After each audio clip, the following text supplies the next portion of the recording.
Hindi tayo bagay. Wala naman kasi sa itsura yun eh. Una pa lang kitang nakita, nasa work tayo.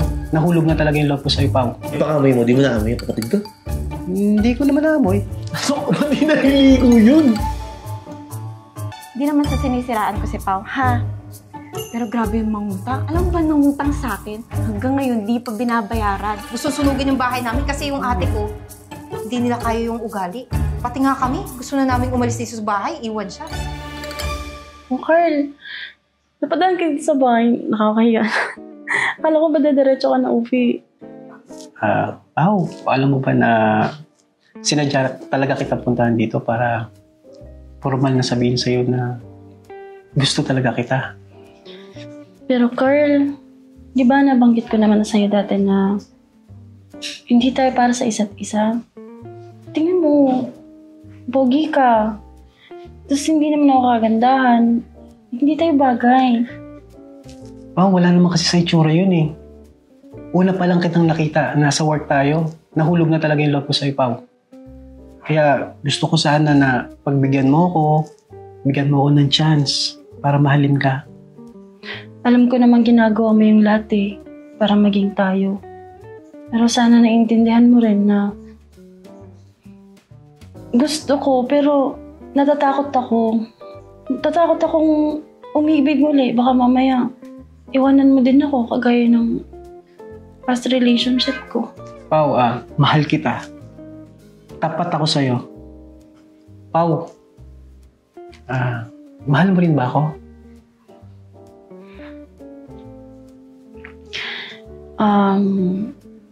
Wait lang. Dahan-dahan muna tayo, ha? Kuha mo na... Gusto mo na juice? Or tubig? Sige. Sige, balikan kita. Uy! Ay, kamusta po? May maliligaw si Eden, himala. Hindi, si Pao. Ha? Si Pao, ang nililigawan ko. Sigurado ka dun? Sigurado ka? Oo. Wala ka ba sakit? Wala ko sakit. Kanyang gwapo mong yan? Si Pao yung nililigawan mo? Tol, kapatid ko si Pao pero hindi ko sinisiraan. Alam mo kasi...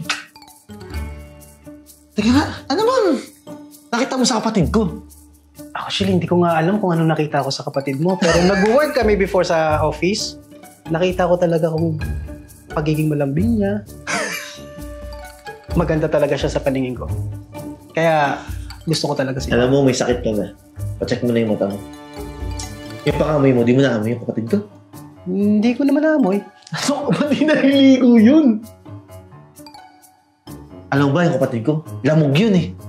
Ako pa nga naglalaban ng panty nun. Hindi nagpapalit ng panty yun. Sabi ko nga sa'yo, di naliligo yun. Kaya nga tinatanong kita kung ano nagustuhan mo sa kapatid ko.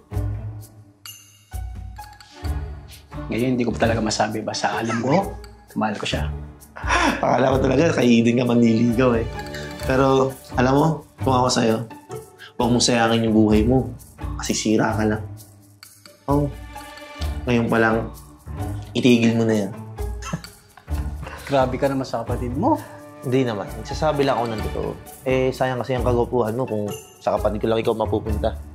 Wait, saan ba ang toilet? Pwede bang toilet? Diretso ka lang doon. Doon lang. Baka pupunta mo yung kapatid ko. Hindi nagtututbrush yun. Sige. O sige, ingat ka dyan ha. Oh, sino ka? Carl pala. Para first time kita nakita dito sa bahay, ah. Maliligaw ni Pao. Pinsan ko, si Pao. Sigurado ka? Manliligaw ni Pao? Sure ka? Di naman sa sinisiraan ko si Pao, ha?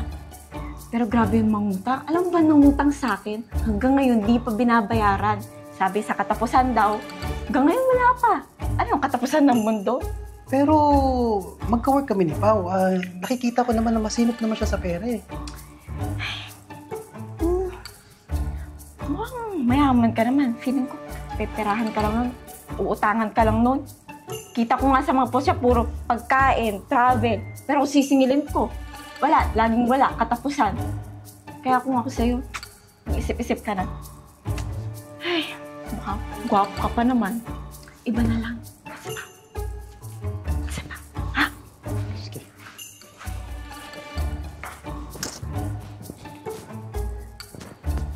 ka?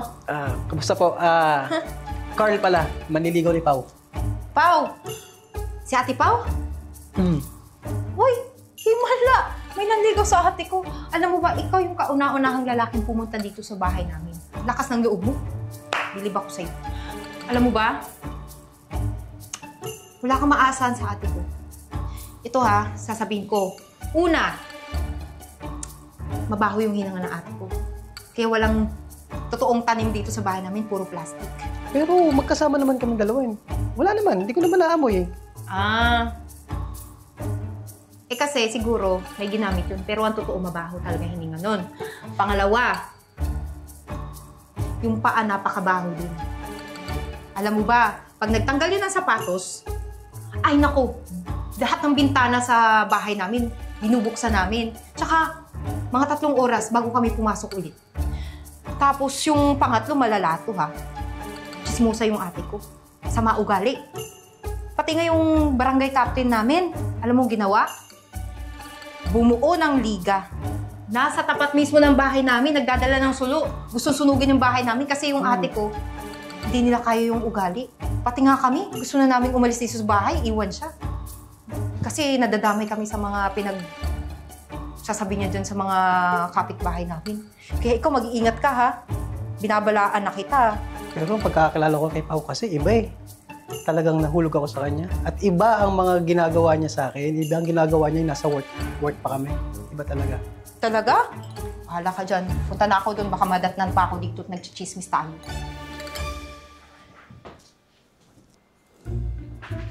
Carl, ito na pala yung tubig mo. Pasensya ka na. Thank you, May tumawag kasi sa akin kanina eh, kaya hindi kita na-entertain agad. Walang problema. Medyo kasi naano ko eh sa mga kapatid mo, pinsan mo, pamilya mo. Parang, ba't ganun? Panay paninira sa'yo. Ano? Lahat ng sinasabi sa akin, puro masasama, puro masasakit. Ano ibig mo sabihin? Mahirap sabihin kasi sa'yo eh. Pao, mahal ka ba talaga ng pamilya mo? Kasi ganun na lang sila kung paano siraan ka sa akin eh. Ano ka ba naman, Carl? Siyempre, pamilya ko yun eh. Pinag-aral ko yung mga batang yun. Tsaka dito sa pamilya namin, ako na lang yung nakakatandang kasama nila sa bahay. Kasi yung ibang umuwi na ng probinsya. Hindi naman nila magagawa sa akin yun. Sigurado ka ba talaga? Oo. Ganun ba? Eden? Charles? Kira? Ate! Punta nga kayo dito saglit.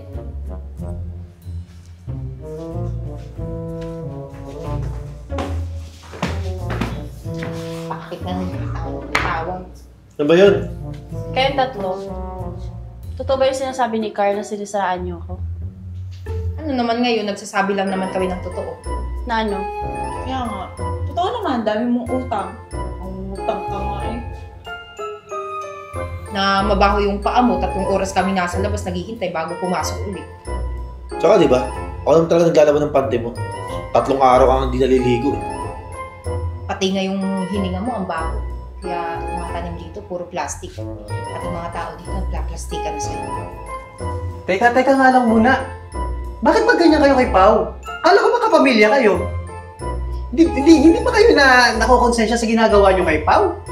Kasi sumusobra na din yung ugali niyan eh. Di ba sabi ko sa'yo, kabarangay namin na dito na para sunugin yung bahay namin. Kasi nga, puro ano-anong sinasabi sa labas. Tsaka wala namang masama sa sinasabi namin. Totoo naman lahat yun. Ano bang masama doon? O sabihin na natin, na totoo yan. Kahit ano pang sabihin nyo, mahal ko si Pao. Kahit kaano pang paninira ang gawin nyo kay Pao, mahal ko si Pao. Hindi magbabago yon. Basta Pao, masasabi ko lang sa'yo, kung sila, hindi ka nila kayang mahalin, ako, nandito ako, mahal kita. Bakit? Anong meron? Wala. Pasado? True. Di ba? Ano yun, Pao? Hindi ko maintindihan. Wala. Ba't ako? Ikaw dati. Alam mo kasi, alam mo yan si Pao. Sobrang mahal namin yan. Ayaw namin masasaktan yan. Ilang beses sa kanya ginawa yan eh. Kasi ganyan nga yan. Mapagmahal. Kaya ganito kami. Sinubukan ka lang namin. Tsaka, Ayaw naming naloloko yan. Alam mo ba dati, lahat ng savings niya nakuha kasi tiwalang-tiwala siya dun sa nobyo niya. So ikaw, hindi ka ba manloloko sa ate ko? Oo naman, syempre. Actually, di naman talaga totoo yung mga sinasabi namin eh. Si Ate Pao, siya talaga yung pinakamalaking ambag sa bahay nito. Napakabait niya. Kaya, maswerte ka. Sasagutin ka niya. Ito lang payo ko sa'yo, Carla. Huwag na huwag mo naloko yung kapatid namin. Sasaktan sa akin. May last akong tanong. Hindi mo talaga papalitan yung ate ko kahit makikita ka ng ibang mas sexy sa Bakit sexy pa si ate? So, kaya tinatanong ko, ano ba? Sa paningin ko talaga, sexy ang akin. Kaya nga ako nila. Kahit mabawi ni ka. Kahit matawin na. Joke lang. Kahit mabaho pa? Kahit pa. Alam niyo, tama na. Pumasa na si Carl. So, alam mo, dati pa naman talaga kita gusto eh. Kaso lang, syempre, nag-iisip din ako. Tapos, tinatanong ko yung mga kapatid ko kung okay na ba sa kanila na may partner ako. Masaya ako sa decision ng mga kapatid ko. Decision ko, syempre. Kasi mula ngayon, papalitan ko na yung status ko sa Facebook ng In a relationship! Winner!